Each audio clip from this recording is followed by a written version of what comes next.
శ్రీకృష్ణ పరబ్రహ్మణే నమః. అరుణాయ నమః, అచలాయ నమః, రమణాయ నమః, రామకృష్ణాయ నమః, శ్రీదత్త గురుభ్యో నమః. మనం రామాయణంలోని సుందరకాండ తత్వదీపిక చెప్పుకుంటున్నాం. ఈరోజు 9వ భాగం. శ్రీరామ ప్రార్థన. శ్రీరాఘవం దశరథాత్మజమప్రమేయం సీతాపతిం రఘుకులాన్వయ రత్నదీపం ఆజానుబాహూరవిందదళాయతాక్షం రామం నిశాచర వినాశకరం నమామి. వైదేహీ సహితం సురద్రుమతలే హైమే మహామండపే మధ్యే పుష్పకమాసనే మణిమయే వీరాసనే సుస్థితం. అగ్రే వాచయతి ప్రభంజనసుతే తత్వం మునిభ్యః పరం వ్యాఖ్యాంతం భరతాదిభిః పరివృతం రామం భజే శ్యామలు.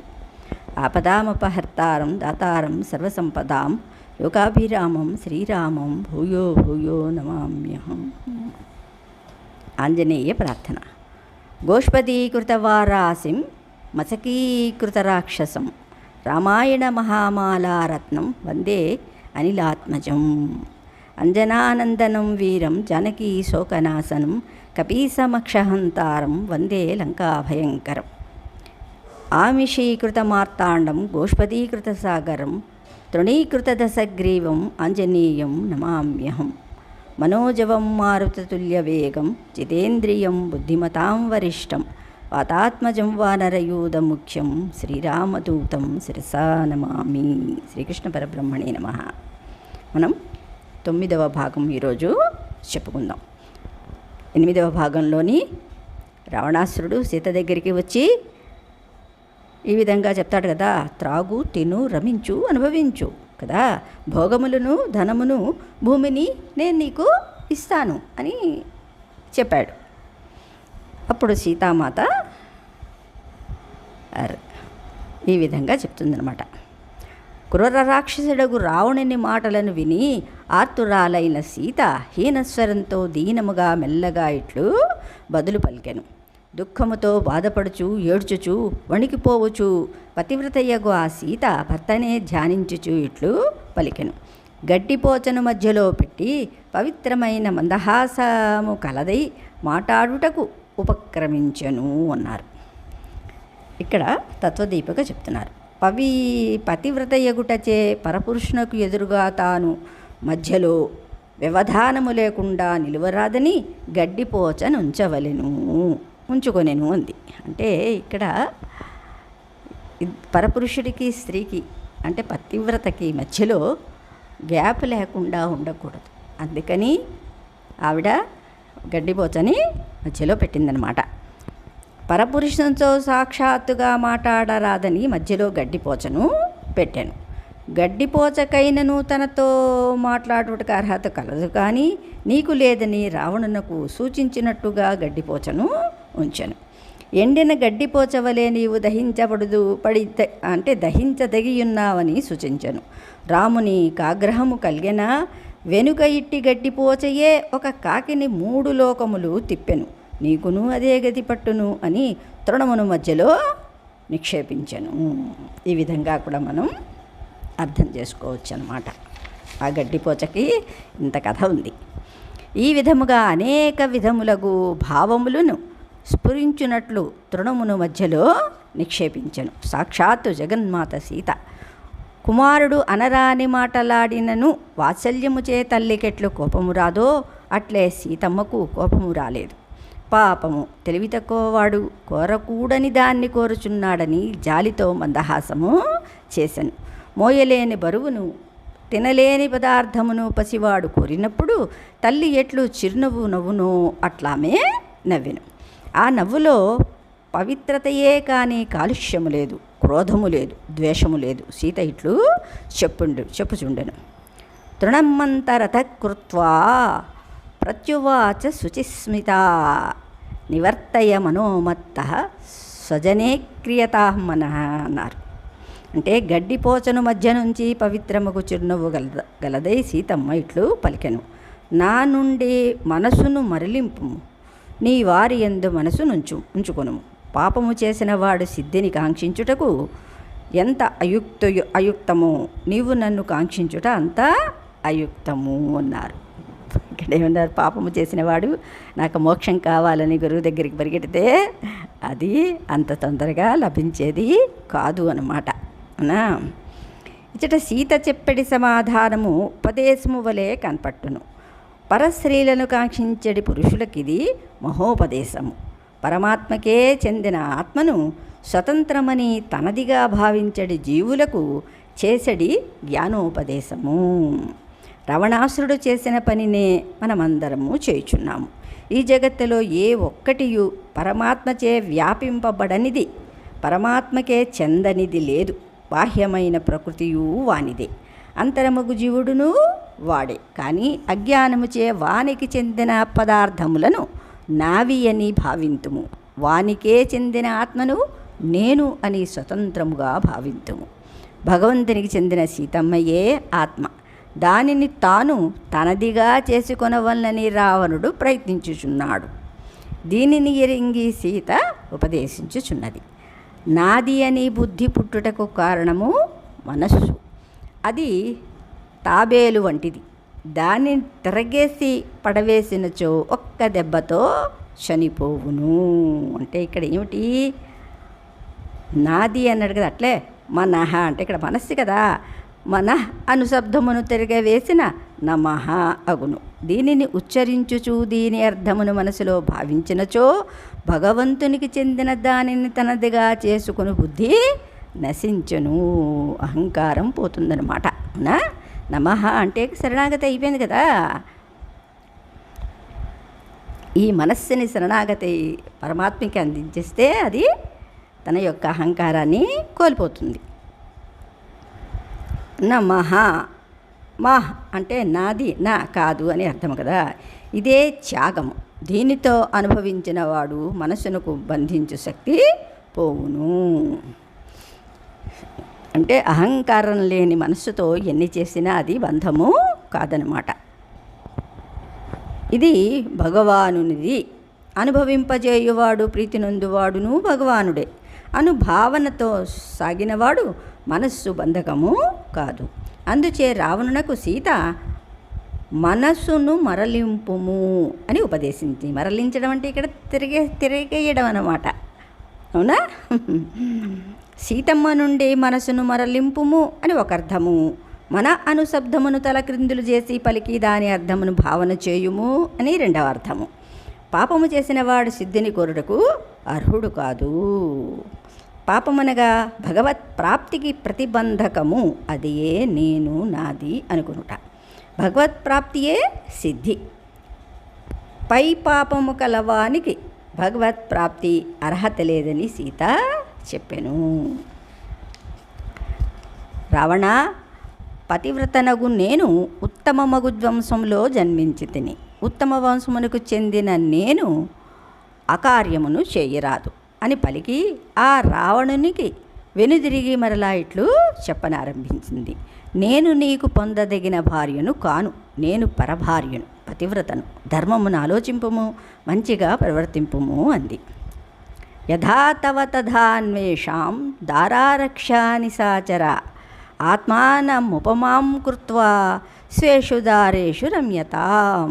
అంటే పరుని భార్యను అనుభవింపవలనని కోరిక కలిగినప్పుడు ఒక్కసారి తన విషయమును కూడా నా భార్యను వేరొకడు బలాత్కరించి చెరబట్టినచో ఎట్లుండును అని ఆలోచించుకొనవలెను అంది. ఇది ప్రతి వాళ్ళకి కూడా చెప్తున్నట్టు భావన అన్నమాట. ఏదైతే మనకి జరుగుతుందో అలా కాదు, ఏదైనా ఇతరులకి జరుగుతుందో అది మనకి జరిగితే ఎలాంటి బాధ కలుగుతుందో అలాంటి పనిని ఇతరులకి చేయకూడదనే కదా ఇక్కడ అర్థం. అవునా? తన భార్యను తాను ఇతరులకు వశముగాకుండా రక్షించుకొనవలనని ఎట్లు ప్రయత్నించుచుండునో అట్లే ఇతరుల భార్యను కూడా రక్షింపవలనని తలంచి నీ భార్యలతో నీవు రమింపుము అని చక్కగా ఉపదేశం చేసింది.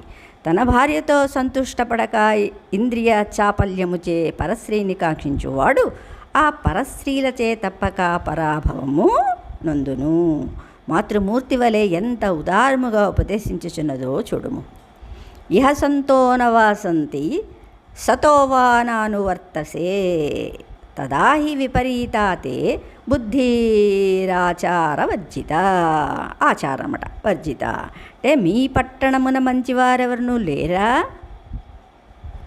ఇగడు ఇహ సంతోన వాసంతి అలా అడిగిందనమాట. స్వతోవానానువర్తసే లేక ఉన్నను వారిని నీవు ఆశ్రయించి అడిగి వారు చెప్పిన మంచిని వినవా? తదాహి విపరీతాతే బుద్ధి ఆచారవర్జిత అంటే నీవు పెద్దలను ఆశ్రయించి మంచిని గ్రహింపలేదని నీ వడువడి లేని బుద్ధి అంటే నీ నడువడి లేని బుద్ధియే తెలుపుచున్నది. ఆచారం అంటే నడువడి కదా, నడువడి లేని బుద్ధి రావణుని బుద్ధి, అది ప్రమాదకరము అన్నారు.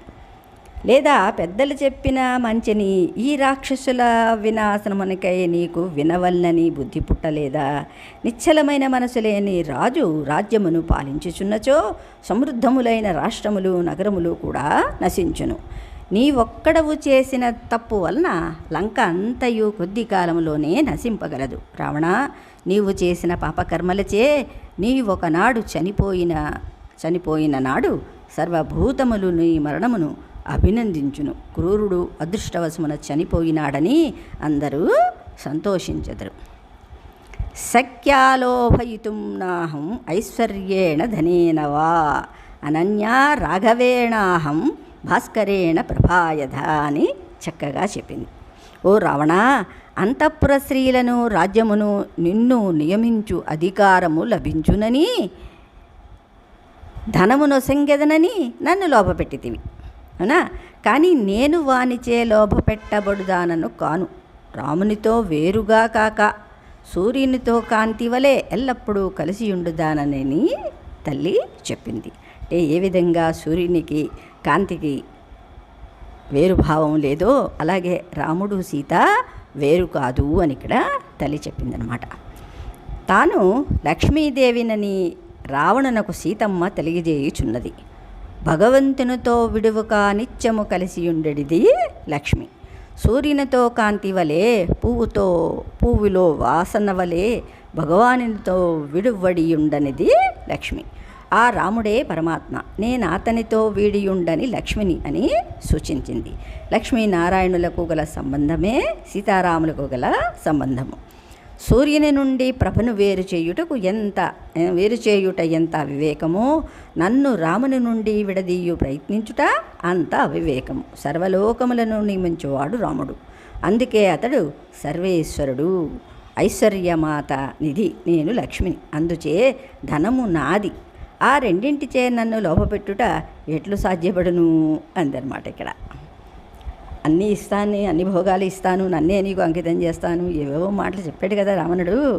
అలమాట లోకులందరిచే యాచింపబడు లోకనాథుని యొక్క భుజమును రక్షకముగా నమ్మి దానిపై తలమోపి పరుండిన నేను ఈనాడు వేరొకరి భుజమును ఎట్లు తలగడగా అంగీకరింపగలను? రామునకే తగిన భార్యను. కావున రావణ, నన్ను రామునితో చేర్చుము అని ఉపదేశంగా చెప్పిందనమాట. అవునా?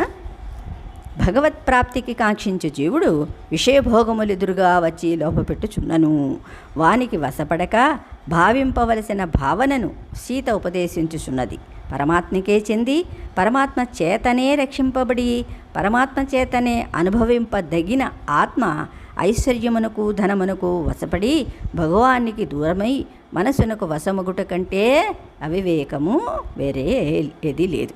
వాడే రక్షకుడని వాడే భర్తయ్యని దృఢముగా నమ్మియుండవలెను.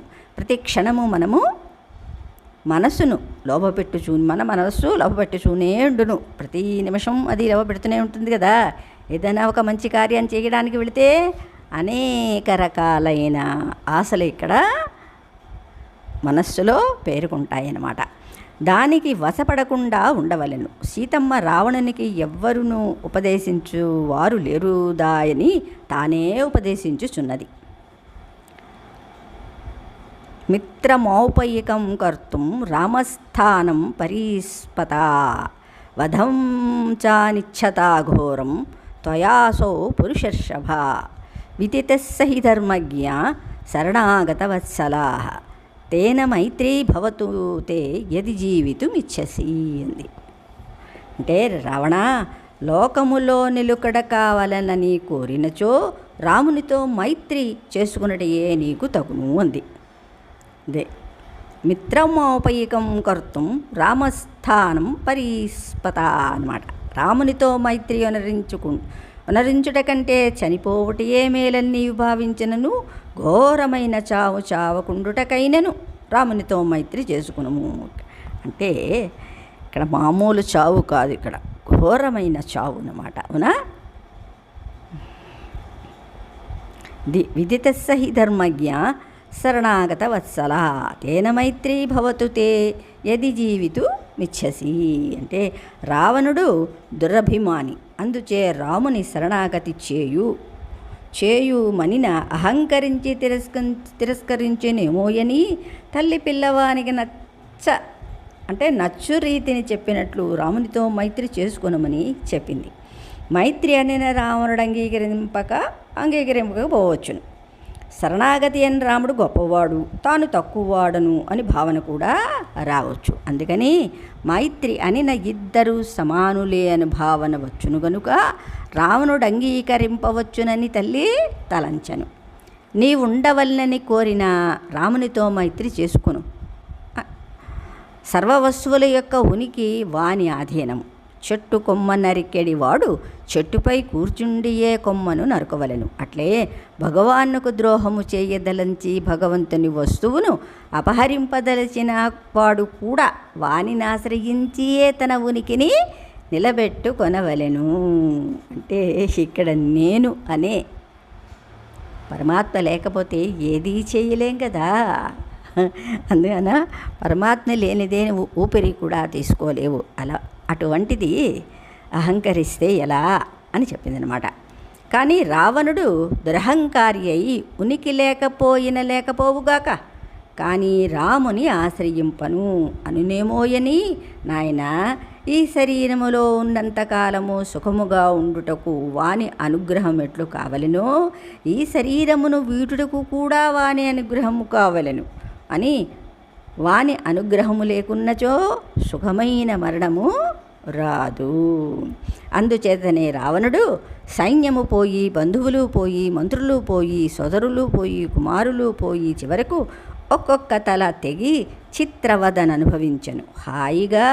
అందుకే హాయిగా మరణించుటకు కూడా వాని అనుగ్రహము కావలెను అని దీని అర్థం అన్నమాట. ఇందులో తేన మైత్రీ భవతు తే యది జీవితుమిచ్చసి అంది కదా. జీవింపవలెనని కోరికయున్నచో వానితో మైత్రిని కాంక్షింపు మనుటలో ఒక విశేషము కలదు. మనమందరము శరీరముతో ఉండి కదలుట మాత్రము చేతనే జీవించుచున్నామనుకొనుచున్నాము, కానీ ఇది జీవించుట కాదు అన్నారు. శరీరమును ఆత్మ వీడకుండా ఉండుట జీవించుట. అంటే ప్రతి క్షణము కూడా నేనెవరు, దీనికి అధికారి ఎవరు, దీన్ని నడిపించేవాడు ఎవరు కదా, ఇలా ఆలోచించుకుంటూ జీవించాలన్నమాట. దాన్ని జీవించటం అంటారు. శరీరము జీవించుట. శరీరమునకు ఆత్మ ఎట్లో ఆత్మకు పరమాత్మ అట్లే ఆత్మయ్యే ఉండును. ఆ పరమాత్మతో దూరము కాకుండా ప్రేమతో కలిసి ఉండుట యథార్థముగా జీవించుట. అట్టి జీవించుటను కాంక్షించినచో పరమాత్మతో మైత్రి ఉండవల్లని సీతమ్మ ఉపదేశించెను. రామునితో మైత్రి చేసుకొనుమంటివి గాని ఇంత ద్రోహము చేసిన నన్ను రాముడిపుడు అంగీకరించునా అని జంకకము.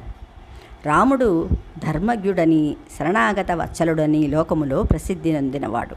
తన్నాశ్రయించిన వారిని రక్షించుటయే తన ధర్మమని ఎరింగినవాడు రాముడు. తానే రక్షకుడు అని నమ్మి వచ్చిన వారి దోషములను కూడా అతడెంతో ఇంపుగా స్వీకరించును. అంటే ఇంత చేసిన వాడిని నన్ను రాముడు రక్షిస్తాడా అని ఆలోచిస్తున్నావేమో. రాముడు ఎలాంటి వాడో ఇక్కడ చెప్పిందనమాట. దోషములను భోగ్యముగా తీసుకొనుటయే వాత్సల్యము.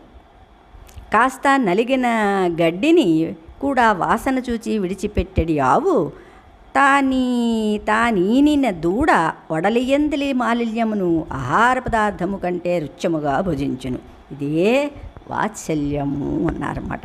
రావణ, నీ దోషములను కూడా రాముడు భావింపడు, అందుచే వానితో మైత్రి చేసుకొనుము అని సీతమ్మ ఉపదేశించింది. మనము కూడా రావణుని వల్లనే భగవంతుని ఆగ్రహమును కలిగించడి అపరాధముల్లో ఎన్నింటినో చేయుచుందుము, వానికి ప్రాయశ్చిత్తము లేదు.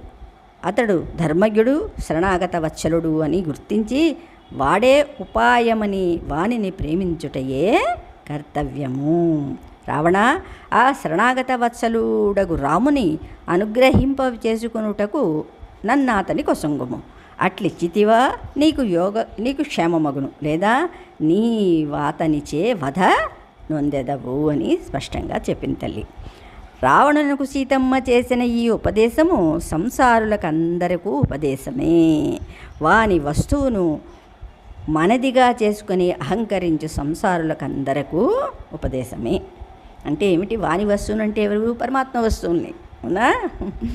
వాని వస్తువును మనదిగా చేసుకుని అహంకరించు సంసారులకు మనము ఆచరించవలసినది వాని వస్తువును వానికి అర్పించుటయే కృష్ణార్పణం అని, అవునా?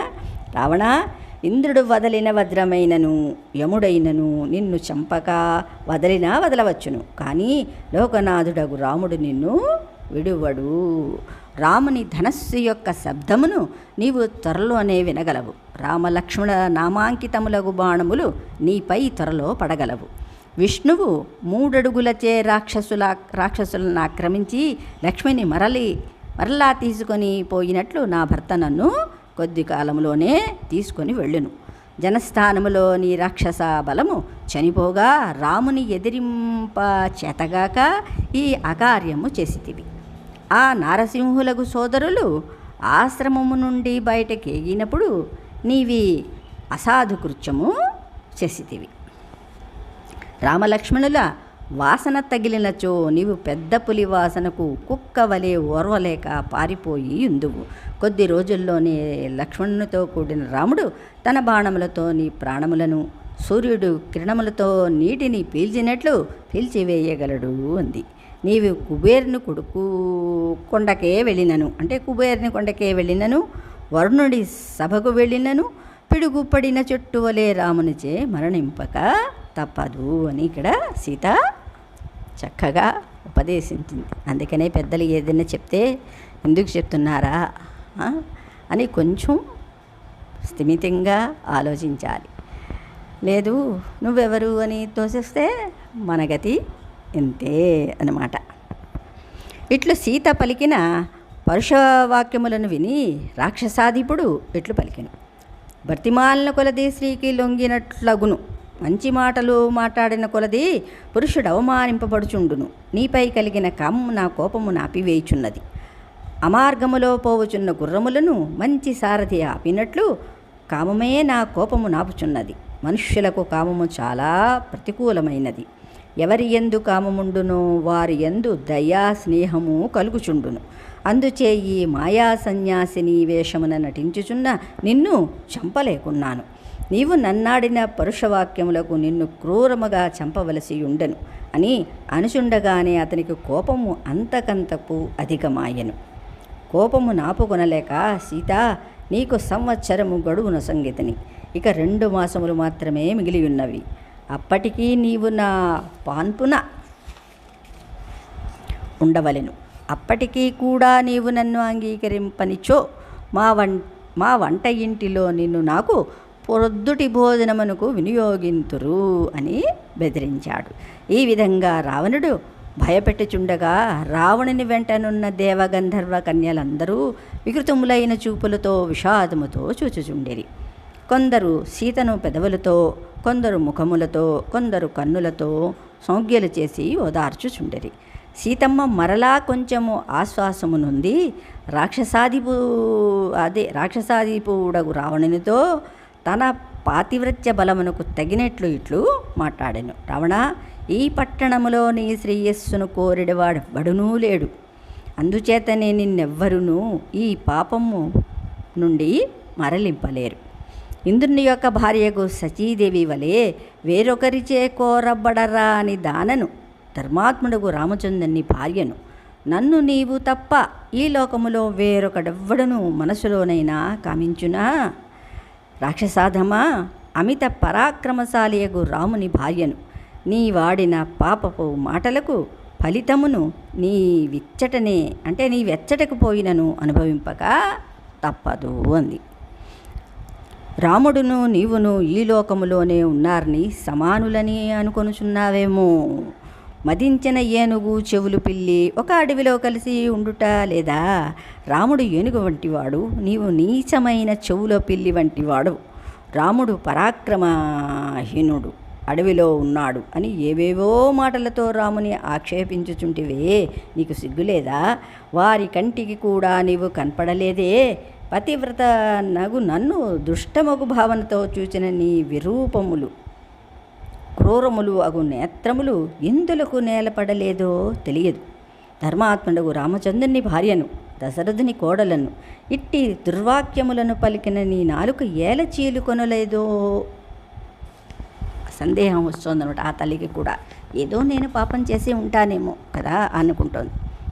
అసందేశాత్తు రామస్య తపశ్చానుపాలనాత్ నత్వాం కుర్మీ దశగ్రీవ భస్మార్హ తేజస. రాముని సందేశము లేదు కనుక, నేను తపస్సును పాలించుచున్నాను గనుక నిన్ను నేను భస్మము చేయలేదు. నీవు భస్మమగుటకు తగి ఉన్నావు. నిన్ను భస్మము చేయుటకు తగిన తేజస్సు నాకున్నది, కానీ చేయను. ఎందుకంటే తపస్సు చేసేవారికి కోపం పనికిరాదన్నమాట. కోపం తెచ్చుకోకూడదు వాళ్ళు కదా. ఇక్కడ చెప్తున్నారు. ఈ శ్లోకము పాతివ్రత్య లక్షణమును, భగవంతుడే ఉపాయమని నమ్మిన ప్రసన్నుల లక్షణములను తెలుపుచున్నది. పతివ్రతయకు స్త్రీ భర్తయే తనకు రక్షకుడని నమ్మియుండవలెను. తనను రక్షించుకుని ప్రయత్నము శక్తి ఉన్నను తాను చేయకూడదు. భగవంతుడే ఉపాయమని నమ్మియున్నవారు తమ రక్షణమునందు తమ ప్రయత్నము లేక ఉండవలెను. శక్తియున్నను దానిని వినియోగించుకొనరాదు. సీతమ్మ దానినే ఇచ్చట నిరూపించింది. భగవానుడు తానే జీవులకందరకు రక్షకుడనని పతి విశ్వాస్మాత్మేశ్వరం అని చెప్పి ఉండెను. కానీ జీవుడు తనను తానే రక్షించుకొనవలనని వేదములో చెప్పలేదు. అందుచే రాముని సందేశము లేదు అనెను. అంటే ఇక్కడ ఏంటి మరి, గోపికలు వస్త్రాభరణం కూడా మనకు అలాగే చూపించారు. ద్రౌపది వస్త్రాభరణం కూడా అక్కడ అలాగే చూపించారు. ఎందుకంటే నేనే అన్నిటికీ అధికారిని అని అహంకారంతో మెలిగితే పరమాత్మ మన వైపు చూడరు. అందుకనే ఇక్కడ ఎందుకు ఇంతమంది ఏదో ఒక రకంగా పరమాత్మనే శరణు వేడుతారు అంటే అది మెల్లిమెల్లిగా జీవుడికి అర్థమవుతూ ఉంటుందన్నమాట. కొందరు ఎన్నో ప్రయత్నాలు చేసి అది సఫలమవ్వకపోతే ఆఖరికి పరమాత్మనే శరణు వేడుకుంటారు. ఎలాగా? ఏవేవో చేస్తూ ఉంటాం కదా మనం. ఏది బాగలేకపోతే ముందు జాతకాల వాడి దగ్గరికి వెళ్తాం. ఆయన ఏదో కార్యక్రమాలు చెప్తాడు, అవన్నీ చేస్తారు కదా. అవన్నీ కూడా ఫెయిల్యూర్ అయిపోతే అప్పుడు అన్యథా శరణం నాస్తి అని పరమాత్మని పట్టుకుంటారన్నమాట. అలా తాను తపస్సు చేయుచున్న నన్ను రామునికి దూరమై రావణుని బంధములో ఉన్న సీత చేయుచున్న తపస్సు ఏమిటి అంటే, రాముడే రక్షకుడని నమ్మి తన్ను తాను రక్షించుకుని ప్రయత్నమును మానుటయే తపస్సు. న్యాసమే తపస్సు. రక్షణ భారమును పరమాత్మ యందుంచుట. న్యాసం అంటే వదలటం మనం. న్యాసం అంటే వదలటం, సన్యాసం అని తెలుసు కదా మనకి. న్యాసము అంటే వదులుట. అంటే ఈ భారమంతా నీ మీదే, పరమాత్మ మీదే వదిలేసిందనమాట సీతమ్మ. ఇట్టి తపస్సుతో సీతమ్మ ఉన్నది కనుక రావణుని దహింపలేదు. సీతమ్మకు రావణుని దహించు శక్తి ఉన్నదా అని సందేహం అక్కరలేదు. ఆంజనేయుని తోకకు నిప్పంటించినప్పుడు ఏమంది? సీతోభవయే హనుమత అంది కదా. అని హనుమంతునకు చల్లబడుమని అగ్నిని ప్రార్థించగానే అగ్ని చల్లబడును. అట్లు సీత దగ్ధోభవ దశానన అని అనినచో అగ్నిహోత్రుడు రావణ్ణి దహింపడా? కానీ ఆమె అనలేదు. పాతివ్రత్యమునకు గల శక్తి ఆమెకు తెలియను, కానీ ఆ శక్తిని తనను రక్షించుకొనుటకు వినియోగించుకొనలేదు. ఇది ఏ పాతివ్రత్య ధర్మము, శరణాగత ధర్మము అన్నమాట. రావణ, నన్ను నీవు దొంగిలించుకొని వచ్చి తినని భావించుచున్నావేమో. నన్ను దొంగిలించుకొని వచ్చుట నీకు సాధ్యము కాదు. నిన్ను చంపుటకు ఈ ఏర్పాటు చేయబడినది, సందేహము లేదు. కుబేరుని సోదరుడవు, సూర్యుడవు, బలవంతుడవు, రాముని ఆశ్రమము నుండి మాయచే దూరము చేసి భార్యాశౌర్యము నేలచేసితివి. సీతమ్మ పలికిన ఈ మాటలను వినగానే రావణుని కన్నులు ఎర్రనై తిరుగుడు పొడుచుండెను. రావణుడు భయంకరముగా సీత వైపు చూచెను. అప్పుడు రావణుడు భయంకరమైన రూపముతో నీలజీమూతము వలె ఉండెను. అతని భుజములు, కంఠము భయంకరముగా కనపట్టుచుండెను. సింహము వంటి గమనము కలవాడై మండుచున్న నాలుకలు, ఊగుచున్న కిరీటములు కలవాడై, చిత్రములకు మాల్యములను, అంగరాగములను దాల్చినవాడి, రక్తమాల్యములను అంటే రక్తవస్త్రములను దాల్చినవాడి, భయంకరమగు భుజకీర్తులు గలవాడై చూచుటకు భయము కొల్పుచుండెను.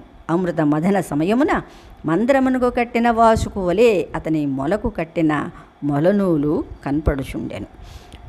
పరిపూర్ణమగు భుజములతో 2 శిఖరములతో కూడిన కొండవలే ఉండెను. రక్త పల్లవ పుష్పములతో కూడిన అశోకముతో నిండిన పర్వతము వలె బాలసూర్య వర్ణము గల కుండలములతో రావణుడు ప్రకాశించుచుండెను. ఇన్ని అలంకారములతో అలంకరింపబడి మూర్తి భవించిన వసంతమా, కల్పవృక్షమా అనునట్లుండెను. కానీ శ్మశాన చైతన్య ప్రతిమో భూషితోపి భయంకర అన్నారు. అంటే శ్మశానములోని చైతన్యము వలె ఎంత అలంకరింపబడినను భయమును కొల్పుచూనే ఉండును. అర్థమనా? శ్మశానంలోని ఎన్ని రంగుల చెట్లు ఉండను, మనస్సుకి అది శ్మశానం అనే భయం కలుగుతుంది కదా. అక్కడ ఎంత సుందరంగా ఉండెను అంటే ఆ యొక్క, అందుకని చాలామంది అక్కడ సమాధుల్ని ఎంతో చాలా అందంగా నిర్మిస్తారు. అయినా చూసిన సమాధి కదా, అవునా? అలా అనమాట.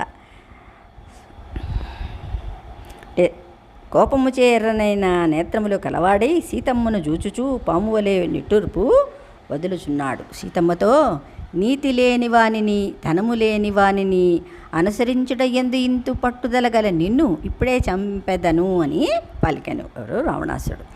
ఏకాక్షి, ఏకకర్ణ మొదలగు రాక్షస్త్రీలతో ఈ జానకి నాకు వశముగున్నట్లు మీరందరూ కలిసి ప్రయత్నం చేయుడు. సామ దాన భేదోపాయములను అవసరమైనచో దండమునైనను ఉపయోగించి ఆమెను లొంగదీయుడు అని చెప్పి కామమన్యువులతో నిండిన మనసు కలవాడై సీతమ్మను మరలా బెదిరించెను. అప్పుడు ధాన్యమాలిని వేగముగా రావణుని వద్దకు చేరి కౌగిలించుకుని రావణునితో ఇట్లన్నెను. మహారాజా, నాతో క్రీడింపుము. ఈ సీతతో ఏమి? ఈమె మనుష్య స్త్రీ, కాంతిహీన, దీన, నీవార్జించిన భోగములను అనుభవించే అదృష్టము ఈమెకు లేదు. పోనిమ్ము, నిన్ను కోరుచున్న ఆమెను అనుభవించిన ప్రీతి కలుగును అని ధాన్యమాలిని పలుకుగా నవ్వుచు ఆమెతో కలిసి అట నుండి బయలువెడలి భవనమును చేరెను. శ్రీకృష్ణ పరమాత్మని పరబ్రహ్మణే నమః.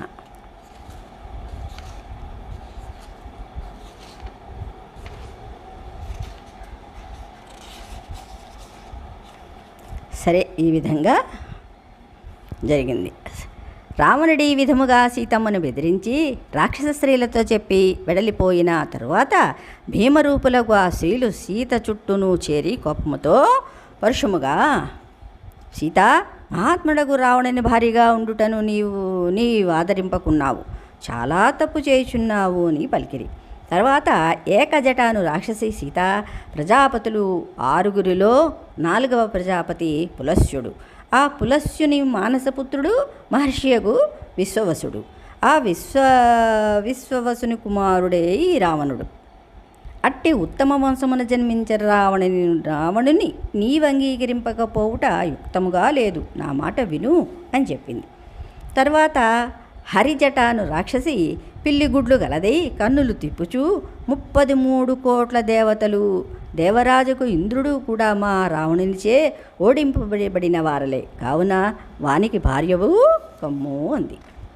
తరువాత ప్రఘసాను రాక్షసి క్రోధముతో సీతను భయపెట్టుచూ, పరాక్రమముచే మదించినవాడు, సూర్యుడు, యుద్ధములో వెనుదిరిగినవాడు నగు మా రావణునకు భార్యగా ఉండుట నీ భాగ్యము. తన ప్రేమకు గౌరవమునకు స్థానమైన భార్యను కూడా విడిచి నిన్నందరకు రాణిగా చేయబోచున్నాడు. ఇంతకంటేనే అదృష్టమేమున్నది అనెను.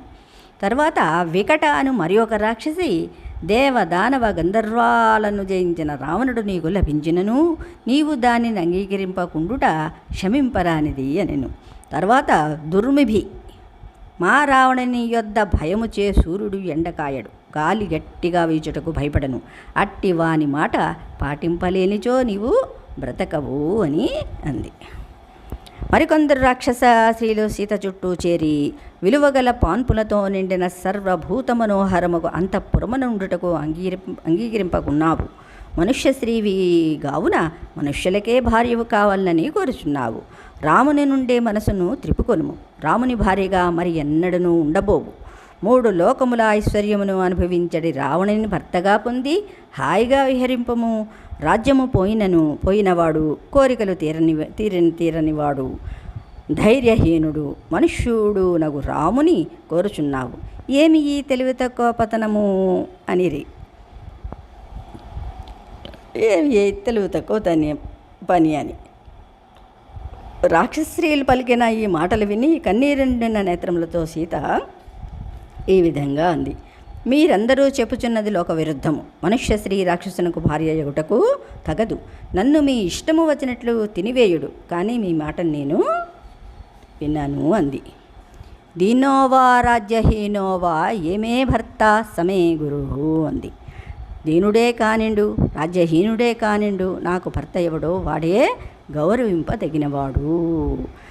సువర్చల సూర్యుని, సచీదేవి ఇంద్రుని, అరుంధతి వశిష్ఠుని, రోహిణి చంద్రుని, లోపాముద్ర అగస్త్యుని, సుకన్య చవనుని, సావిత్రి సత్యవంతుని, శ్రీమతి కపిలుని, మదయంతి సౌధాసుని, కేసిని సగరుని, దమయంతి నైషధుని ఎట్లనుసరించి ఉండి పతివ్రతలైరో నేను కూడా అట్లే రామునే అనుసరించి ఉండు పతివ్రతను అని చెప్పింది. ఆ మాటలను విని రాక్షస స్త్రీలు కోపముతో పరుషములకు వాక్యములతో ఇట్లు భయపెట్టుచుండిరి. శింసుపావృక్షముపై కూర్చుండిన హనుమ ఏమియూ మాట్లాడకుండా కూర్చుండి రాక్షస స్త్రీలు సీతను భయపెట్టుచున్న మాటలను వినుచుండెను. భయముతో వణుకుచున్న సీత యొక్క చుట్టూను చేరిన రాక్షస స్త్రీలు పెదవులు వ్రేల వేసుకొని ఆమె మీదకు వచ్చి క్రూరముగా భయపెట్టుచుండేరి. సీత రాక్షస స్త్రీలు చుట్టుముట్టగా ఆ శింసుపావృక్షమునకు దగ్గరగా చేరి శోకముతో విలపించుచుండెను. అప్పుడు వినతయ్యను రాక్షసి, సీత, భర్తపై నీవు చూపుచున్న ప్రేమ చాలును, ఏ విషయమునైనను ఎక్కువగా చేయరాదు. సర్వత్రాతికృతం భద్రే వ్యసనాయోపకల్పతే అంది. అంటే ఎక్కువ చేసిన ఏది అయినను దుఃఖమునే కలిగించును. మనుష్య స్త్రీగా నీవు చూపిన పాతివ్రత్యమునకు సంతోషము, కానీ నీ మేలు కోరి చెప్పుచున్న నా మాటను వినుము. సర్వరాక్షసులకు భర్తయగు రావణుని భర్తగా పొందుము. అతనికి విక్రమము, రూపము, దాక్షిణ్యము, త్యాగము మున్నగు గుణములెన్నయో కలవు. రాముడు దీనుడు, మనుష్యుడు. రావణుని పొందినచో దివ్యాభరణములను పొందెదవు. సర్వలోకములకు నీవే నియంత్రివై ఉండదవు. సీత, దీనుడు, ఆయువు మూడినవాడు నగు రాముడెందుకు? వదులుము. నేను చెప్పిన మాట నీవు చేయకపోతివా? ఇప్పుడు నిన్ను నేను భక్షింతును అంది. అప్పుడు వికటయ్యను మరొకటి లేచి పిడికిలి పైకెత్తి గర్జించుచూ, మైథిలి, నీ యందు దయవలన ఇంతకాలము నీ మాటల నోర్చితిమి. ఇప్పుడింక మేము చెప్పిన మాటలు వినుము. సముద్రము యొక్క యువతలి ఒడ్డునకు తేబడితివి, రావణాంతరపురమును ఉంచబడితివి. ఇచ్చటికెవ్వరూ చేరలేరు. రావణ భవనములో బంధింపబడి మాచే రక్షింపబడుచున్న నిన్ను సాక్షాత్ ఇంద్రుడైనను కాపాడలేడు. నీ హితమును కోరి పలుకుచున్నాను, నా మాటలు విను. వ్యర్థముగా కన్నీరు కార్చకము, శోకమును వీడుము, ప్రీతిని పొందుము, సంతోషముతో నుండుము, ధైన్యమును వదిలిపెట్టుము, రాక్షసరాజుతో హాయిగా క్రీడింపుము. ఓ పెరికిదానా, శీలకు యవ్వనము స్థిరముగా ఉండదు, అది గడిచిపోక మునుపే సుఖమును అనుభవింపుము. రావణునితో కలిసి హాయిగా ఉద్యానములలో, పర్వత ప్రాంతము, వనములలో విహరించుము. సుందరి, 7,000 మంది స్త్రీలు నీ వశమున ఉందురు. రావణుని భర్తగా భజింపుము. నేను చెప్పినట్లు వినకపోతివా? నీ గుండెలు పెకిలించి భక్షింతును అని భయపెట్టను. అప్పుడు మండోదరి అను రాక్షసి శూలమును ద్రిప్పుచూ సీత మీదకు వచ్చి, రావణుడు హరించి తెచ్చిన ఈ లేడి చూపుల సీతను చూచి నాకు నోరూరుచున్నది. ఈమె యకృత్తు, ప్లేహము, హృదయము, ఆంధ్రములు, శిరస్సు కూడా తినవలనని నాకు కోరికగా ఉన్నది అంది. అప్పుడు ప్రగసను రాక్షసి, ఎందుకట్లు ఊరకుండెదరు, రండు ఈ దుర్మార్గురాలి పీక పిసిగదం, మనుష్య స్త్రీ చనిపోయినదని ప్రభువునకు తెలియజేదుము, తినివేయుడని ప్రభువు అనును సందేహం లేదు అని.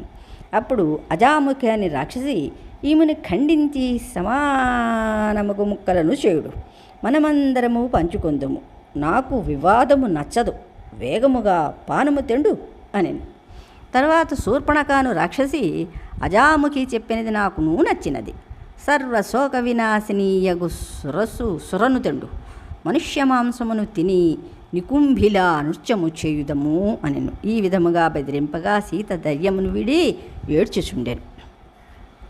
ఆ విధముగా పరుషముగా పెక్కు మాటలు మాట్లాడుతున్న రాక్షస స్త్రీల మాటలు విని కన్నీటితో గద్గదమైన స్వరముతో సీత ఇట్లు పలికిను, మనుష్య స్త్రీ రాక్షసునకు భార్యగుట తగదు, మీరందరూ నన్ను తినుడు, మీ మాటను మాత్రము వినను అని దృఢముగా చెప్పి సీత దుఃఖించుచుండెను. అశోక వృక్షము యొక్క పూచిన ఒక కొమ్మను పట్టుకొని కన్నీటి ధారలతో వక్షస్థలమును తడుపుచూ గాలికి కదులుచున్న అరటి చెట్టు వలె వణికిపోవుచున్నదై వివర్ణవదనయ్యి ఉండెను. వెడల్పై పొడవైన ఆమె జడ కదులుచున్న త్రాచుపాము వలె కనిపెట్టాను. హా రామ, హా లక్ష్మణ, హా కౌసల్య, హా సుమిత్ర అని విలపించుచుండెను. అకాలమునందు మృత్యువు దుర్లభమని పండితులు చెప్పిన మాట సత్యం. క్రూర రాక్షసులు ఇంత బాధించుచున్నను రామునికి దూరమై కూడా నేను జీవించుచున్నాను. దురదృష్టవంతురాలనై సముద్ర మధ్యలో బరువుతో నిండిన పడవ గాలికి భగ్నమైనట్లు నేనిక నశింతును. రాక్షసీవసమున నుండి భర్తను చూడక ప్రవాహము కొట్టిన ఒడ్డు వలె కూలిపోవుచున్నాను అంది. తామర రేకుల బోలిన కన్నులు గలవాడును, సింహము వలె నడుచువాడును, కృతజ్ఞుడును అగు నా నాథుని ధన్యులెవరో దర్శింతురు. స్వామియగు రామునకు దూరమైన నేను విషమును త్రాగిన వాని వలె మరణింపక తప్పదు. జన్మాంతరములో ఎట్టి పాపం చేసితునో కదా, ఈ జన్మలో ఎట్టి ఘోరమైన దుఃఖమునంది తిని, అందులో స్త్రీ జన్మ, స్వేచ్ఛగా ప్రాణములను వీడుటకు కూడా అర్హత లేనిది కదా, ఛీ అని కన్నీళ్లతో విలపించెను. ఇక్కడ అర్థం చేసుకోండి, సీతాదేవే నేను స్త్రీని అంటే పరాయి వాళ్ళకి పరాయి ఆధీనంలో ఉండేదే స్త్రీ. అందుకనే చిన్నప్పుడు తండ్రి తర్వాత అన్నదమ్ముల తర్వాత భర్త, ఇలాగ స్త్రీని రక్షిస్తూ ఉంటారన్నమాట. ఎందుకంటే అది ధర్మం. సమానత్వం ఇప్పుడు సాగుతోంది కదా పెద్ద పోరాటం. కానీ అందులో ఎన్ని ఆపదలు పొంచి ఉన్నాయో కూడా మనం ప్రతిరోజు గమనిస్తున్నాం. జనకాత్మజ ఇంకనూ క్రింది విధముగా దుఃఖించుచుండను. రాఘవుడు మరొక పని మీద ఉండగా కామరూపియగు రాక్షసుడు మొరపెట్టుచున్నను లెక్క చేయక బలాత్కరించి తెచ్చినాడు. ఈ రాక్షస స్త్రీలు నన్ను భయపెట్టుచున్నారు. ఈ దుఃఖముతో నేను బ్రతకలేను.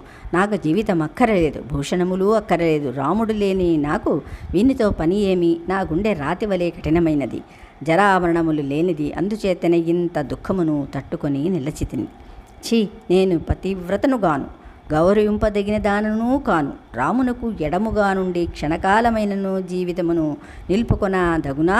ప్రియుడు లేని నాకు జీవితమునందు శ్రద్ధ ఏమి? ఈ శరీరము ముక్కలు చేయబడను సరే, తినివేయబడినను సరే, దీనితో నాకు ప్రయోజనం లేదు అని నిశ్చయించింది. ఈ రావణుని కామించకపోవుట కాదు, ఎడమకాలితో తాకుట కూడా నేను చెయ్యను. తన వంశమును నేను తిరస్కరించుచున్నానని మూర్ఖుడెరుంగలేకున్నాడు. క్రూర స్వభావముతో నన్ను మరల ప్రార్థించుచున్నాడు. నన్ను 2 ముక్కలు చేసినను సరే, బ్రద్దలు చేసినను సరే, ఏ కీలు కాకీలు ఊడదీసినను సరే, మండుచున్న అగ్నిలో దహించినను సరే, రావణ్ణి మాత్రము పొందను. ఓ రాక్షసులారా, మీకెందులకింతసేపు పలికెదరు? ప్రసిద్ధుడు, ప్రాజ్ఞుడు, కృతజ్ఞుడు, దయాశీలుడు అగు రాఘవుడు నా భాగ్యహీనత వలన నేడు దయలేనివాడాయనని అనుకొందుము. జనస్థానంలో ఒక్కడు 14,000 రాక్షసులను సంహరించిన రాముడు ఈ రాక్షసులను చంపి నన్ను పొందలేడా? కొద్దిపాటి పరాక్రమం గల ఈ రావణుడు నన్ను బంధించినాడు. ఈ రావణుని చంపుట రామునక సాధ్యము కాదు. దండకారణ్యంలో విరాధుడను రాక్షసుని చంపిన రాముడు నన్ను రక్షింపడా? సముద్ర మధ్యములో లంకయున్నది గావున ఎవరునూ చేరలేరని అనుకొందురేమో. మా రాముని బాణములకు ఈ సముద్రము అడ్డు కాదు. లక్ష్మణునితో కూడియున్న రామునకు నేనిచ్చట ఉన్నానని తెలిసి ఉండదు. అందుకే రాముడు నన్ను రక్షింపరాలేదు. నేనిచ్చట ఉన్నానని తెలిసినచో ఓర్వడు. రావణుడపహరించినాడని చెప్పడి జటాయువు కూడా రణములో రావణునిచే హతుడైనాడు. నేనిచ్చట ఉన్నానని మా రామునికే తెలిసియుండునా? లోకమున రాక్షసులు లేకుండా చేయును, లంకాపురిని దహించును, సముద్రము నింకించును, నీచుడగు రావణుని కీర్తి పేరును కూడా లేకుండా చేయును. నేనిప్పుడెట్లేడ్చుచున్నాను అటులే భర్తలు పోయి రాక్షస స్త్రీలు ఇంటింటా ఏడ్తురు. రామలక్ష్మణుల కంటబడినచో రావణుడు క్షణకాలమైనను జీవింపడు. చితాధూమములతో ఆవరించబడి గ్రద్దల గుంపులతో సంకులమై ఈ లంక కొద్ది రోజుల్లోనే శ్మశాన సదృశమగును. కొద్ది రోజులలో నా కోరిక తప్పక నెరవేరును. మీరు చేయుచున్న దుర్మార్గ ప్రవర్తనయే మీకు కేడు కలిగించునని తెలియజేయుచున్నది. లంకలో అశుభములగు సూచనలు కనపట్టుచున్నవి. అందుచే కొద్ది రోజుల్లో లంక మాసిపోక తప్పదు. పాపాత్ముడును రాక్షసాధముడు నగు రావణుడు చనిపోవగానే లంక విధవ వలె నగును. పండుగలతో కూడిన లంక భర్త పోయిన స్త్రీవలే అగును. ఇంటింటా ఏడ్చుచున్న రాక్షస్త్రీల రోదనలను కొద్ది రోజుల్లోనే విందురు. రామ బాణముచే దహింపబడి అంధకారావృతమై కాంతిహీనమై లంకాపురి ఉండగలదు. ఈ నృశంసుడగు రాక్షసుడు రావణుడు పెట్టిన గడువు పూర్తి కావచ్చుచున్నది. పాపాత్ములకు రాక్షసులకు చేయకూడని పని కూడా తెలియకున్నది. వీరు చేసిన అధర్మము మహోత్పాతమును కలిగించును. ఈ రాక్షసులు ధర్మము నెరుంగరు. ఒకనాడు తప్పక నన్ను పొద్దుటి వేళ భోజనమునకు ఖండించరు. నేనేమి చేయవలెను? విషమునిచ్చటి వారైనను ఎవరునూ ఇక్కడ లేరు. నేనిచ్చట జీవించియున్నాన్ని రాముడెరుంగడు. ఎరింగియన్నచో వారు నన్ను అన్వేషింపక ఉండరు. నేను కనపడలేదని దుఃఖముచే దేహమును వేడి రాముడు దేవలోకమునకు ఎగియుండును. ఆ దేవలోకమునందలి సిద్ధులు గంధర్వులు ఋషులు ధన్యులు. రాజీవలోచనుడగు రాముణ్ణి నా వారచ్చట కాంచుచుందురు. ధర్మమునే కాంక్షించడే రాజర్షియగు రామునకు భార్యనగు నాతో ఏమి పని? చూచినంతసేపు ప్రీతియుండును, చూడనప్పుడు ప్రేమ ఉండదు. ఎంత మాట! అట్లు కృతజ్ఞులు ప్రేమలు విడుదురు గాని మా రాముడు ప్రేమను వీడడు. ఏవో నా దుష్కృతులున్నవి. నా భాగ్యము తరిగిపోయి ఉండును. అందుచే రామునికి దూరమై బాధపడుచున్నాను. చారిత్రములో మచ్చలేనివాడును శత్రు సంహారకుడు నగు రామచంద్రునికి దూరమై జీవించుట కంటే మరణించుట మేలు అనుకుంది. మూల ఫలములను తినుచు అడవిలో తిరుగుచున్న రామ లక్ష్మణులు అసలు సన్యాసము చేసియుందురా, లేక దుర్మార్గుడగు రావణనిచే వంచనతో చంపబడియుందురా? ఇట్టి పరిస్థితుల్లో చనిపోవలనని ఉన్నది. కానీ ఇంత దుఃఖములో కూడా దైవము నాకు చావు పెట్టలేదు. ప్రియాన్న సంభవే దుఃఖం అప్రియా అధికం భయం తాభ్యాం హి ఏ వియుజ్యంతే నమస్తేషాం మహాత్మనాం. అంటే ప్రియమైన వస్తువు లభించునప్పుడు దానిని పొంది మరలా దుఃఖము నొందక సుఖమే ఎవ్వరనుభవింతురో, అప్రియమగు వస్తువు వలన అధికమగు భయమునెవ్వరందకుందురో అట్టి మహాత్ములకు నమస్కారము. ఇక నేను రామునికి దూరమై రావణుని వశమైతిని కాన ప్రాణములను వేడుదును అనుకొని సీత నిర్ణయించుకుంది. ఇది చాలా జాగ్రత్తగా, మీరు నాకంటే కూడా మేధావులు కాబట్టి ఇంకా డీప్గా ఆలోచిస్తారని అనుకుంటాను. శ్రీకృష్ణ పరబ్రహ్మణే నమః. మీరందరికీ కూడా శుభం కలుగుతుంది. ఎందుకంటే మనం పారాయణం చేసుకుంటాం కాబట్టి.